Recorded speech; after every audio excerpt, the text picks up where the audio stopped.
Hey everybody, it's Libby again with Fearlessness. What is fearlessness?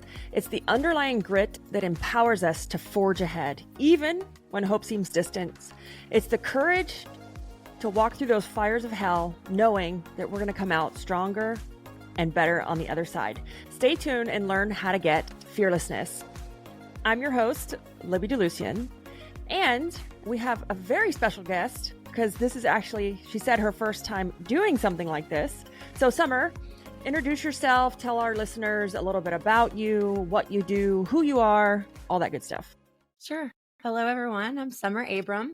I am CEO of Maids Moore in Austin and in Houston. And I also run a software company called The Cleaning Software. A little bit about me is I'm from the country. I actually live on the same road my own entire family does. Family is super important to me. So is my team and coworkers. They're basically extended family. And so that's a little bit about me. So I love that you said you live on the same road almost that your whole family lives on. Yes, ma'am.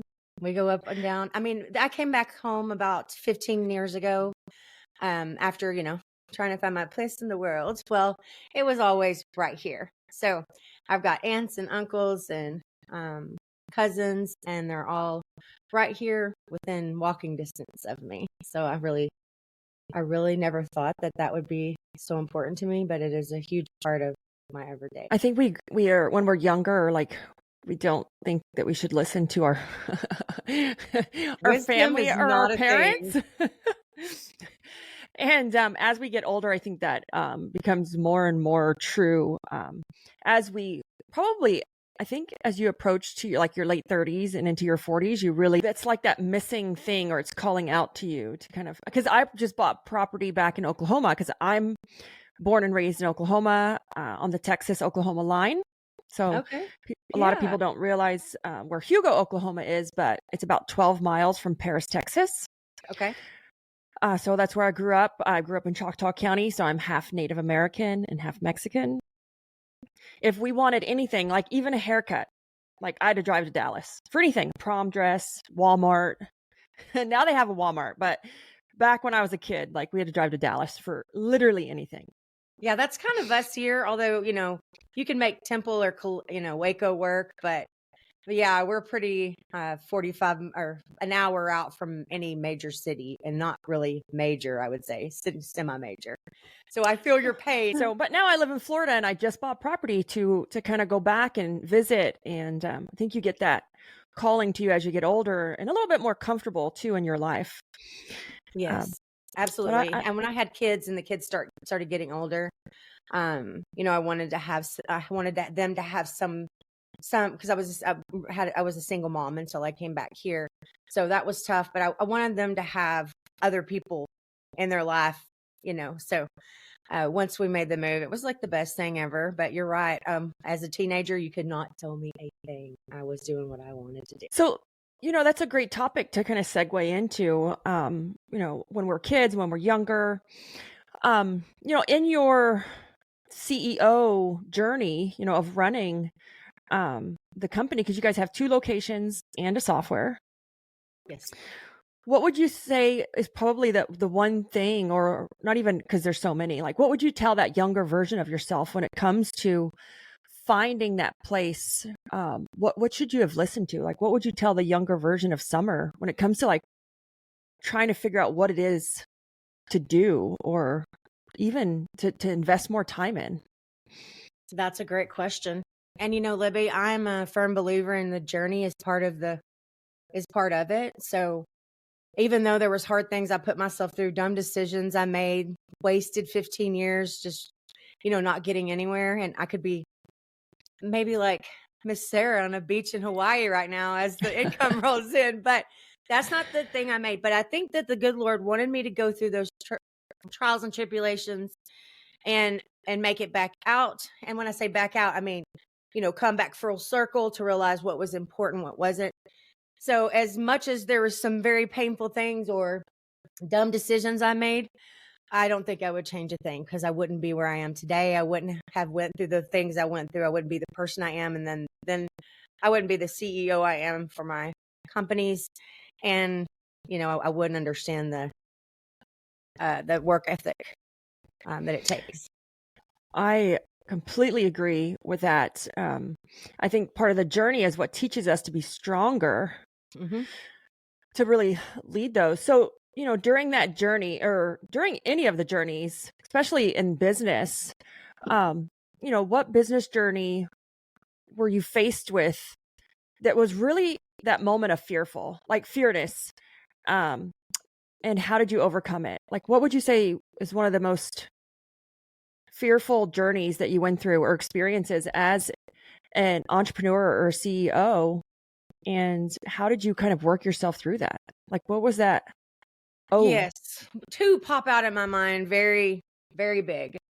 I'll just go over it real quick because, we don't really want to go into that, but it's, when COVID come, we did have to shut down for a week. And I just felt like all the years of the work was gone. But, as soon as we were all laid off, we all shut down, and the main four came back and just worked behind the scenes, getting things rolling. And we were back rolling within a week. So that was very traumatic. And I know a lot of business owners out there, that was such a PTSD, up and down, policy changing, shifting, stressful.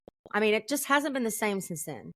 But I will say that this building a software and then going live with it, as you know, with Recruit, it's a whole nother ball game. And then you're on all of this, you've done it, you've worked with your developers and you've gotten this product right. And you're like, it goes to launch that day it launched. And I was just so afraid, but I was like, whatever comes our way, we can figure it out. We can do a workaround. We still have the old system, and just fought those fears the whole way. I'm going to fail, kind of even my past fears. You're not good enough to do this, all of those things. And then once it rolled out and I'm sitting in the office and everybody's like just quiet and smooth and going, I'm like, I just start crying, it's just like this release of energy and stress and just, yeah, I would say that would be my most recent, fearful. And I kind of fight that. I think don't we have those fears that are just built in us, taught as kids, or we learned as kids, and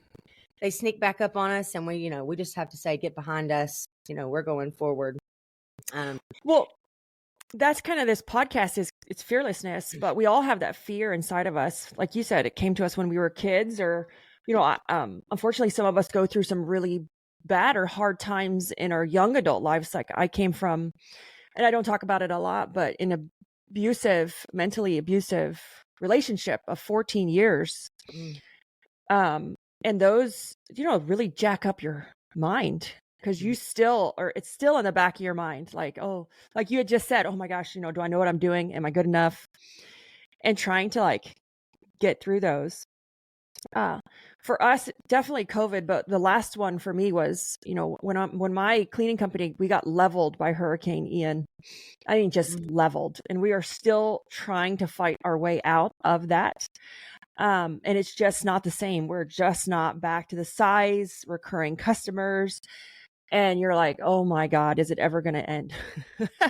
Yeah, that's a challenge. Oh my goodness. I could not imagine. Someone just brought up hurricane season. Last night I went to dinner with a friend, and I was like, I told my husband, I said, oh my God, I can't even think about it. Like hurricane season again. I'm like, please don't make me think about it.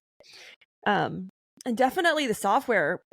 I'll be honest. I have no clue I have a clue now what I'm doing, because I've spent a lot of money in learning SaaS. What I love about the Workforce Agility Limited Series by Cornerstone was we talked to executives and customers all about skills. Cornerstone has a wonderful background in learning and development, training, etc. Their LMS is world class, but they've centered the business now, not just on that, like building upon that, but building upon how everything has moved to the skills economy. So check out the limited series called Workforce Agility, and you can get it wherever you get your podcast. And it's just a wonderful series where we talk to their executives on the shift of why, and also their customers that are using it. So check it out whenever you get a chance. Appreciate it. Companies. But when I first started, I had no clue. And then when I bought out my partner just last year, the imposter syndrome really kicked in to Libby, You don't know what you're doing. You can't do this by yourself. Who are you to do this? You can't do this by yourself. Yeah. Like, you're just some Mexican. Like, you're just some Indian girl. Like, you have no idea what you're doing. And these thoughts to this day, you know, you get better and you put exercises in place and you read books and you take alone time and you exercise and meditate and all that jazz. But you know, those thoughts never stop creeping into your brain. Ever. No. And the only way you can fight them, and the less they'll talk to you, is the more you push through and face that fear and just keep going. Because then you look back and you'll kind of laugh about it. You're like, why was I worried about that? Look at this. Look what I've done, or look at what we've done. I'm kind of having those feelings, Libby, about the Austin event. You know, it keeps popping back up. You know, there's a lot of people there, a lot of good business people. I mean, great business people. Very smart-minded, college educated. I'm a high school dropout, you know, and I'm supposed to get up and tell them how to, give advice on how to sell. I'm like, who am I to get up there? I'm just like, Yeah. So me and Summer, along with a few other people, are going to be at a Houston event, and it's actually just next week. So it's for the residential cleaning industry. And so gracious, I sit on the ISSA Residential Council, and then it's a great organization if you own either commercial cleaning, because they have ISSA like international for commercial, and then we have ISSA residential as well if you own a residential cleaning company. But as far as our entrepreneur journey, what do you say are some of the key traits? Because you kind of got into it. Like, what are some of the key traits that just help you get through that fear to come out on the other side? Besides just keep doing it, like, what are some other traits that you feel are important? Well, you have to have faith. Faith, I believe in, God. Whatever faith that you believe in, you're going to need that. Support system, key. You need your cheerleading team just as much as anybody else. And I would say be kind to yourself, because I'm typically the hardest on myself, and it makes it worse, right? Because it's just adding on top of that fear, and then it adds anger and regret and all kinds of those. Feelings give animation to matter, meaning that if you're anxious, then your heart's beating fast and you can't think straight. If you're angry, your face is all messed up and, you want to hit something. But if you're fear causes that same anxiety. But, if you're happy and loving, then you're going to be smiling. You're going to be, talking positive. So that feeling, whatever feeling you have, is getting animation to matter. So if you feel that way, then you're going to be that way. So a lot of those redirecting techniques, refocusing. I was like, isn't that like sales? If I smile when I'm saying it, I sound happier. Like one of those fake animation. Fake it till you make it, right? Yeah. But I would say that would be one of the toolboxes. And let's see. I think that it's okay that if you need to talk to someone, if you're really, got a lot going on like we've had lately, and I know you have too. You got the same kind of thing going on, and we all have our own circus, right? Your own monkey, your own circus. But basically, essentially, the stress is the same. And if we didn't care about it, then we wouldn't be successful. So part of that fear is the driving force for us to be successful. And face your fears. I'm afraid of birds, but I have 18 chickens, so I kind of do that kind of thing. I'm afraid of heights. I went and bungee cord, or not bungee corded, but did some. Hey, this is William Tincup, and I'd like to talk to you a little bit about Practitioner Corner podcast. It's a wonderful podcast about the journey, the paths of how practitioners, both HR and TA, kind of go from high school, college, all the way to where they are right now. Some of the things that they've learned, how they've been successful, people that thrive around them, etc. It's a fun podcast. You'll love it. You'll learn from it. Subscribe to it. Thanks. Crazy stuff off a zip line and some suspension bridges. So, and I didn't die, so now I'm not afraid of it anymore. So I guess you kind of. Anyways, I'm rambling. Go ahead. No, it's okay. Yeah. I always tell my kids that it takes the same amount of energy to be happy or to be mad or to be sad. It's a choice in the moment. Like it's a choice in that moment of am I happy right now or am I mad or am I sad? And it takes the same amount of effort. It's just which way are we directing that effort? Yes. And also too, we have this thing, internal locus of control and external locus of control. So when we do an external locus of control, that means, well, he did this or they did this to me, right? But when we start owning that, you say, well, I could have done that better, or I shouldn't have waited till last minute to accept that video call invite, right? So when we start taking control of those things, then we're now in control of us, and we don't feel helpless like blaming others. And I think but it's okay, because we'll go through that. We'll get mad at people and we'll want to blame them, but you got to come around full circle, accept your responsibility, forgive, and move on, because you don't want to drag that bag of regret and hate behind you. Life's too hard without it. Let it loose. Oh, 100%. One book that I'm circling back to, it's a book I read a long time ago, but I don't think I was mentally ready for the book. And I'm rereading it again. And I mean, I've read like chapter 4 probably 6 times, different chapters. Please share. I love a good book. I'm in the middle of 3 right now. Well, it's Think and Grow Rich. Oh, that sounds good. It's an old book. It was written in the 50s. I think that's some of the better books. Like, I love me some. Go ahead. No, but in the book, it's all about how successful people are built. Like, what do they do? And it's all mind. It's like the sixth sense, they call it. And it's all this mind and how you build things around you, support systems. But you reread this book, and when I read it when I was younger, probably in my 30s, and I'm rereading it now, and they say in the book over and over and over, if it doesn't resonate with you, if you don't understand it, it's okay. It's because you're not ready for it yet. Right. Come back to it. It keeps saying come back to it. Right. If I'd have been presented this opportunity back when I was younger, I would have screwed it up. Yeah. And I didn't get it. And now I'm reading it again. I've been reading it off and on because it's a very heavy book. So, but it's all around your mindset and having a group of peers, creating that mastermind with 2 or 3 people, understanding yourself. It's all these things that you hear really successful people talk about, but that's what he did. He studied the most successful people in the world and created a framework. So for my organized people out there, a framework of how to get this. How do you be this way? Yes. I've been using a lot of journaling lately, like, more so planning. Like, I want to list the top 3 things I want to accomplish today, list a check, put, VIP things for the day, and a quote, whatever that affirmation of the day. Yes. I'm big on that. Well, I used to be, and I need to get back to it. You write 3 things, goals, affirmations, and you put them everywhere. I used to have sticky notes for the kids everywhere. Everywhere they turn, they would have their affirmation. And I need to get back to that. Well, I got one, I got mine right here, right? Oh gosh, I got to get on. It's kind of it's up taped above my computer. But as far as daily journaling, I used to, and I was really good at it. And because I was using a book, but with my travel and you don't always have a book with you, I got into it and I started using an app that's really helped me get back into it because I always have my phone.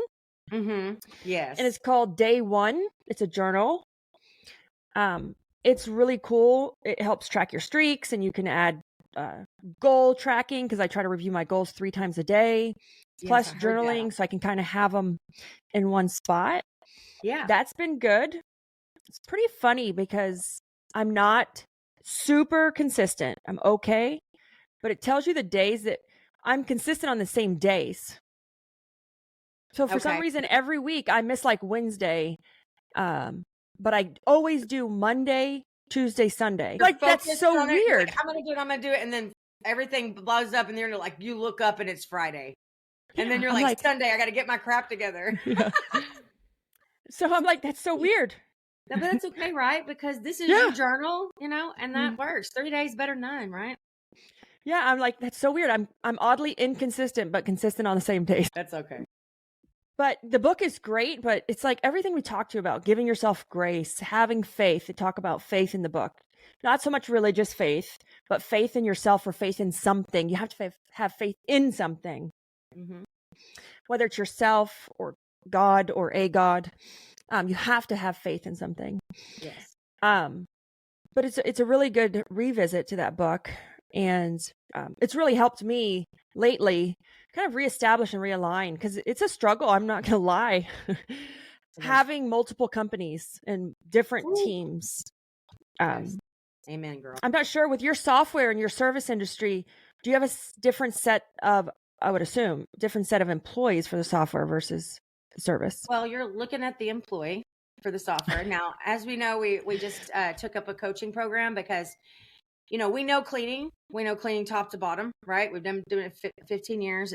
We're at 7 million right now. So the system was built off of that journey. So it's like 15 years of experience built into automation, right? So I really focused, made that make sense, made it simple.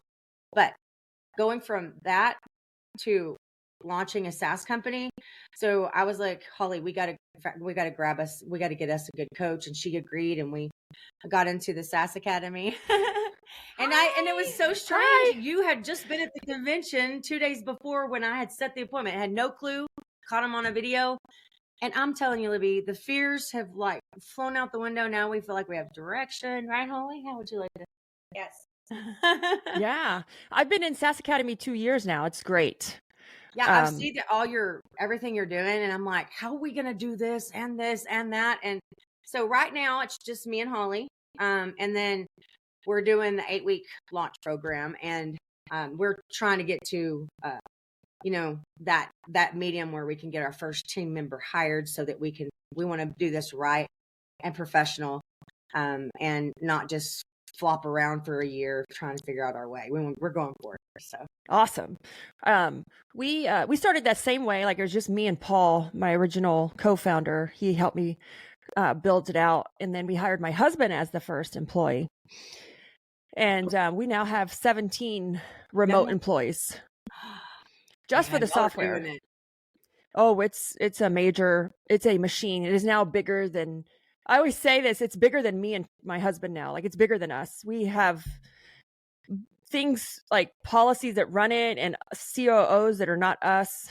Like, it is bigger than us. When things come up and happen now, there are people that we have a full leadership team. It's been great. So just so we can look down the road in 2 years, how does that look for you in 2 years with Woot Recruit? Are you kind of focus more on like being the face of the company and getting doing things like this with the podcast? And yeah, absolutely. So we have a full CMO. She's head of marketing. We have you would call it like head of ops, but we call her customer success, where she manages the account managers and quality and customer issues. We have a head of finance and HR, and then we have a head of product and development. So in 2 years, I don't do hardly anything in the day-to-day anymore. I'm just sitting in mainly meetings, because we have a fractional COO, and he and I are kind of splitting that because we need to hire a full-time. Mm-hmm. At this point, we've kind of outgrown. His name's Jim. Love Jim. We've outgrown Jim a little bit. He was phenomenal. He come from Microsoft. So we hired very, very high level. Mm-hmm. So we decided to go fractional because we couldn't afford someone of that caliber and level if they weren't a fractional. Right. Yes. So he has really helped us. And then SaaS Academy on top of that, having all of those resources have helped. So in 2 years, we went from 0 to $1 million in 2 years. I'm just so glad to hear it. When I seen that, I was like, oh my gosh, now we have somebody that's actually in it, that's been through it. And that just made my heart warm when we seen that. Yeah, it's already helped so much, like bridging the gap between an actual, my husband's a home builder, and then I have this, and we're in the service industry, like something you could touch, like a product at the end. Like a whole new world in the world. Holly's just really started recognizing it, like that it's a real thing, but because it's not really something tangible you hold. No, and I'm like, come on, Holly, come on. She's like, I can't. But now she's she's put it out there, so I'm very proud of her. And yes, I'm more of a operational and person, and definitely numbers. Summer is the inventive, creative genius that can see things that I can't. I'm like, I'm sorry. You're gonna have to wait. I'm still doing my cash flow sheet over here to make sure that everything's balanced. Okay. Yeah, she's the money. I like to spend it, Libby. We're very proud of you and what you've done at Recruit. I know I have a lot of friends in the cleaning industry that use you, and they're just very happy. And I heard you, and I don't know where, if it was on a podcast or something I was listening to. You said, what is the name of the hiring place that everybody, Indeed, you said, Oh, Indeed. I'm going to put Indeed out of business. And I said, I'm going to take them down. She's taking them down. So you know what I said the other day? In a similar situation. You know what I'm saying. But yeah, I thought she had the confidence to say that. And that's a big statement. And, oh yeah, because I still use them. We still use them in the recruiting. We integrate with Indeed. Yeah. So I can't let them. Okay, there you go. I froze for a second. I gotta go. Bye. I'm sorry about my professional jokes. I was not prepared. I had no idea this was happening. That's okay. It's okay. Oh yes. Okay. Sorry. Sorry. We froze for a second. So I do. My goal is to change the way the service-based industry hires. Right. That Indeed platform was made for more C-suite, more higher level, and it has turned in over the years into service-based industries, high turnover industries, recruiting off that platform, but it's not made for us. It's not. And so my goal is to take them down. That's why I need to grow Woot Recruit, because I need the money. I need the money to create the new platform that we're building to really be a competitor against them, but I can't get them mad at me yet. That's why I don't say it too often out loud. Like inside my podcast, I'm fine, because right now we currently integrate with Indeed. That's why we currently integrate with the platform, because we're sourcing. There's nothing wrong with that, because I'm sure that there's plenty of other entrepreneurs out there that have the same type, that are, there's different places you can hire from, right? Go get a job. Yeah.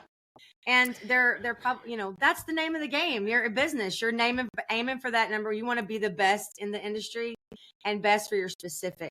So, built specifically the industry, it's a different thing. That it's not the same as real estate, all the different things. And it's with getting down into the residential cleaning part. That's what my goal is to be the best residential cleaning company software, and be scalable, that we don't have to go through and keep moving to softwares, So. Yes. As far as like going from the service-based industries to SaaS, I don't know about you, but when I first moved over, I had to like study acronyms because I couldn't figure out what the heck they were talking about all the time. Like SDRs and BDRs and all the acronyms for the positions, AMs. I'm like, what? I have no idea what none of this means. Yes. Now I feel like I can hold my own. I can sit in the room and I know what they're talking about. So. Yeah, that's awesome. When I watched, that's the reason I picked SaaS Academy, because I typed in, literally, it was a burnout day. I was like, I can't do it. There's too much going on. I'm trying to launch. I've got this event. I'm trying to run Maids Moore. We're doing yearly planning. It was overwhelming. To the mental day, I'm in my bed and I type into YouTube, I'm starting a SaaS company I know nothing about, and I'm stressed. And Dan Martell popped up, and I've watched a lot of these coaches and video, and they talk, and I don't know what they're saying. Dan, instant connection. He makes everything very clear. And I was like, oh my gosh, 3 videos in, I booked that appointment, told Holly we got to be there. And we were like this with the credit card. Take it. We need guidance, So yeah, I'm sure I'm going to be. And then you're in the room full of all those coders and people that know all this jazz. You know what I mean? Like they just think the stuff up. They've never been in the industry, right? And they think of a program and then they program it. I don't know if I could do that, because mine's based off of knowledge of the, current. So is yours. Yours is based off the knowledge of hiring for your cleaning company and organize it.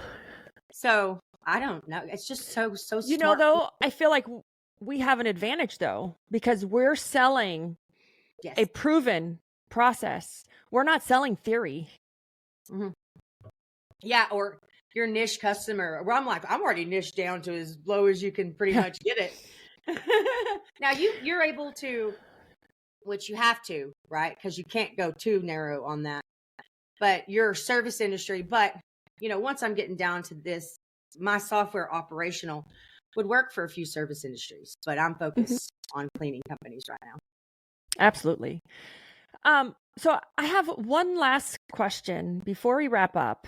Sure.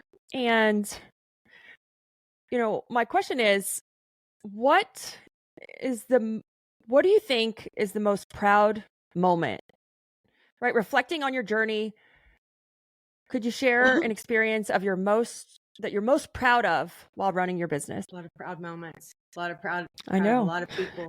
So, okay, narrow that down for me. Proud moments as in my company or in my coworkers, or proud moments as me in business or in personal, or like, let's do a funnel here. Let's filter it out a little bit for me. Because I would say proud. It could be in business, you as CEO, or even a proud moment with maybe your employees. What comes to top of mind? I would say that my proudest moment was that I was able, we had hit a point, we were about 4 million, and our software wouldn't keep up. It was glitching. Looked in the industry, nothing would work for us. So like panic mode, 2 years head in the sand, patching up things to make it work. And when that software went live and all of my employees were not working until 7 and 8 at night to keep up with our volume, and they all relaxed in that, it was that moment. And it was at the end of that week. I just was so thankful because everybody was paper shuffling, clicking. It was butts and elbows from 7:30 until you getting out of there. And my proudest moment was to give them that relief. Now I walk in, I'm like, hey guys, what can I help with? Because usually you come in, they're like, here, do this. Now they're like, oh no, we got it. We're going to have lunch. Let's have lunch. And it's just so uplifting. And I'm just, that would be my proudest moment. That's awesome. So before we wrap up, what's next for summer? Any big things in the works? What's next? Is the software actually live for other people, or did it just launch for you guys? Great question. So it's been live. It had to start somewhere. So it has kind of a rough interface. I mean, it works. It's automated, and it's grown us from 4.7 to 7 million in 2.5 years, and with having actually less management. And so I have been working on 2.0 from the week after we went live. I'm like, I look at it and I'm like, I had to step away this week because I look at it and there's everybody else is like, ooh, ah. And I'm like, oh, I wanted to do that. And I want to do this. And I was just, cutting it. You're like, I had to step away. Right. Yeah. So the launch, we're pushing 2.0, which is a big update, user interface. That's going live Tuesday and Wednesday after our event. So next week. We'll push it in Austin first to make sure everything is good and stable. And then we'll push it to Houston. When I get back, I'm going to Greece March 22nd through the 31st. My daughter, she goes to West Point, and that's their spring break. And they have family. Her boyfriend or fiance has a family that they have a house there. So I've never left, really. I think I went to Germany's the only time. That's anyways. So I'll have a 10-day reprieve. And I promise myself I'm working as hard as I can. 10 days, I'm cutting it off. I come back, I'll push the launch in Austin. Then end of the month, we go to Washington to push it to our first customer. And in the meantime, I'll be using SaaS Academy and a program to set up our logins. And so I'm planning to be live to the public. I can go live sooner if people are out there want it. I can push them a login and to test and stuff, but March 1st is when it'll be live. And then I've already started working on 3.0, which adds sales in. So that's nice. The main thing I'm missing. And that's big. It's pretty big and it's pretty powerful. And I'm going to customize it completely to what you'll see in Austin when I talk about my sales. So, awesome. Great. That's my layout. Yeah. Okay. Well, I want to thank you for being a guest on Fearlessness. We'll make sure to put Summer's contact information and anything about the software. If you guys are interested, you could check it out in the show notes. And I want to thank our listeners. And if you want to find more episodes like this one, you can visit libbyd.com or thefearlessness.com. And that's a wrap for today's journey into the heart of fearlessness. Remember, every step we move towards our own strengths and courage. Keep walking through those fires of hell, because on the other side lies a better version that's unstoppable. I'm Libby, remembering to embrace your fearlessness. Until next time, stay brave, stay bold, and keep pushing forward.